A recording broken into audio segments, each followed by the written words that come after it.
been an exciting year in this part of the world in my mind. It has. It's just, you know, September 7th, we're normally looking at brown corn and it's from the seat of a combine, and here we are walking and it's green, and it's just, I don't know.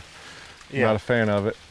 I'd rather be harvesting it, but we might be eating turkey in the field this year. Well, we had to be patient this spring. We're just going to have to be patient this fall. The hardest part about that, Cory, is, you know, we wouldn't make good doctors because we really don't have much patience as farmers in a lot of ways. And no.